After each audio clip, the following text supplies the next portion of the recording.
When Ayosha arrived, she and her father-in-law went to room 425, where the atmosphere turned serious.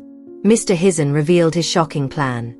No matter what, Abdul had to have a child from their family line. And he, the father-in-law, intended to be the biological father. Ayosha was stunned, frozen by the weight of his words. The situation felt like a twisted game she couldn't escape, and refusing seemed impossible. Hey there, welcome back to our channel.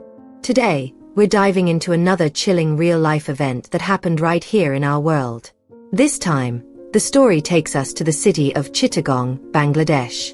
It's a relatively short case, with fewer twists and turns, but still one that'll leave you questioning how something like this could even happen.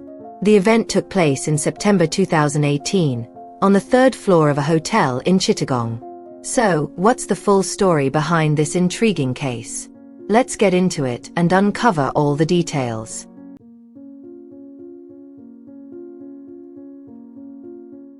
Before we get into the story, don't forget to like, comment, and subscribe, and share this story with your friends. Now, let's dive in. This is the story of a man named Abdul, born in 1984. He was the eldest of two siblings. People in the neighborhood knew him as a brave guy, though some thought he came off a bit arrogant. When Abdul was a teenager, tragedy struck. His mother passed away. His father, Hizan, stepped up to raise him and his younger sister, working tirelessly as a fruit truck driver and later running a car repair shop. By 2014, Abdul's sister got married and moved to Kumilla, leaving Abdul and his father alone in their house in Chittagong. After finishing high school, Abdul decided to follow in his father's footsteps and became a truck driver. In 2015, he started working in Meerserrai, transporting stone and soil. His father often encouraged him to return to Chittagong and help with the family business, but Abdul preferred to make his own way, or so he claimed. In reality, there might have been another reason. His girlfriend, Ayosha, lived in Meerserrai. Ayosha owned a small salon, and Abdul frequently stopped by whenever he had some free time. Over time, their relationship deepened, and the two began making plans to get married. But then, everything changed. On January 7, 2017, Abdul was involved in a serious truck accident. The vehicle he was driving rolled over, leaving him critically injured. His father immediately brought him back to Chittagong for treatment, and Abdul spent over 2 months in a coma at the Chittagong International General Hospital. When he finally woke up, the damage was extensive. He was left paralyzed on his left side, unable to walk, and even had trouble swallowing. Nurses visited occasionally to help with his care, but most of the responsibility fell on his father. Unable to work, Abdul felt like a burden, and his father's sadness was hard to miss. Despite his condition, Ayosha stayed by his side. She accepted him as he was and never wavered in her support. When Abdul nervously asked her, "Would you still marry me like this?" her answer was clear, yes. On August 21, 2017, the two were married. Abdul at 33 and Ayosha at 28. After their wedding, Abdul and Ayosha moved in with his father, Hizan. Living together made it easier for Abdul to continue his outpatient treatment at Chittagong Hospital. Over the next year, Ayosha couldn't shake the feeling that she was a burden on her father-in-law. She dreamed of reopening her salon to help with Abdul's medical expenses, but Hizan wouldn't allow it. He insisted she focus on caring for Abdul, as it was no small task to look after someone confined to a wheelchair. Though she felt guilty, Ayosha ultimately respected her father-in-law's wishes and stayed home to care for her husband.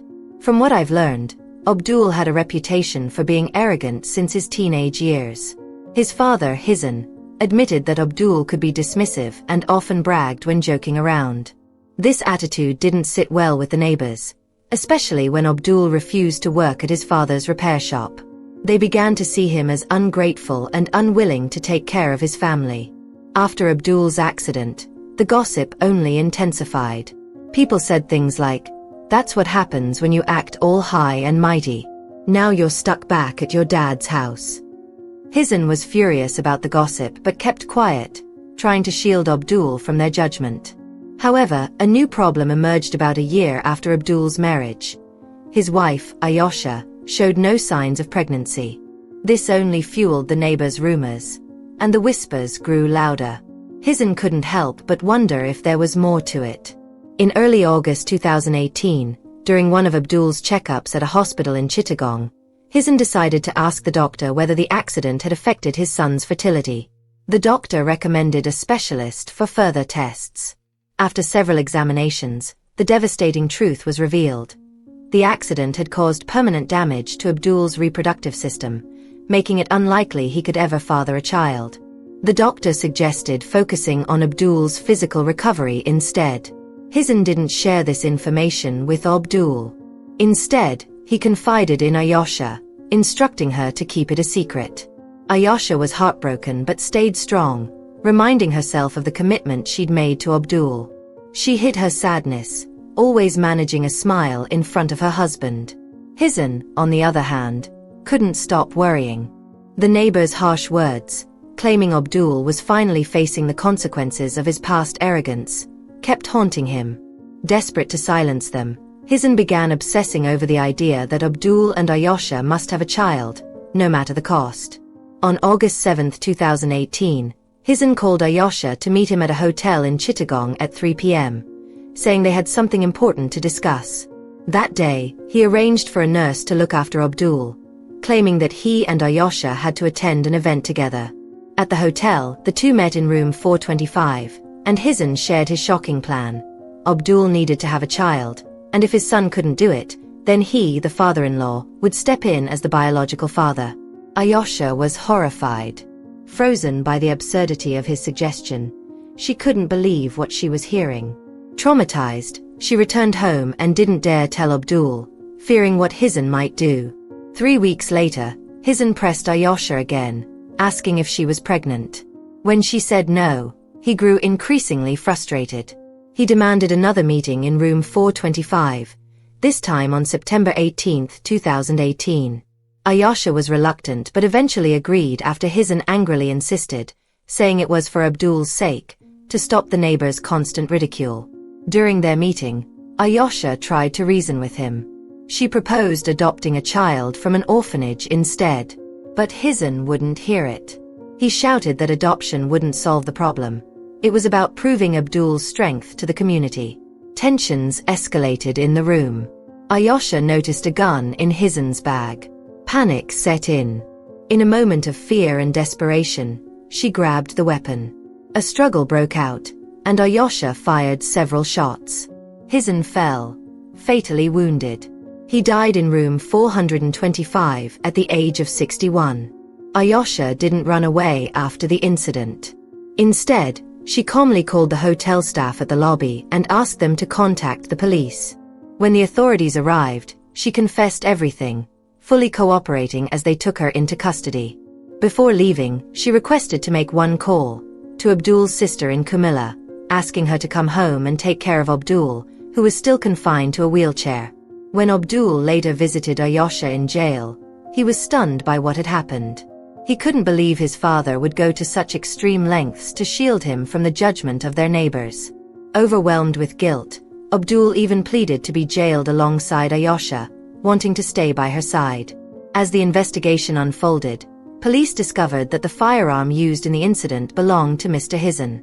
It was legally registered in his name, and he had the proper documents to prove it.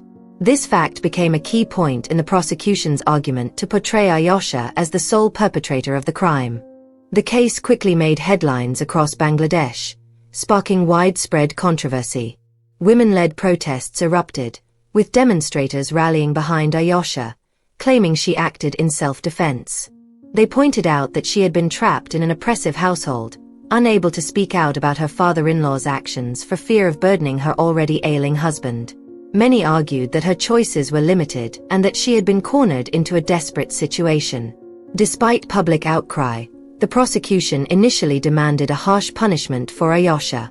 However, Abdul and his sister stood firmly in her defense, even though she had taken their father's life. The investigation supported Ayosha's version of events, with evidence showing that she had gone to the hotel room against her will. Testimonies from hotel employees further backed her claims, painting a clearer picture of her unwillingness to meet Hizen. Finally, on January 20th, 2019, after months of deliberation, the Chittagong High Court delivered its verdict. The judge ruled that Ayosha acted in self-defense and declared her innocent. She was acquitted of all charges, though her legal team was required to pay $1,000 in court fees. After the trial, Ayosha was reunited with Abdul.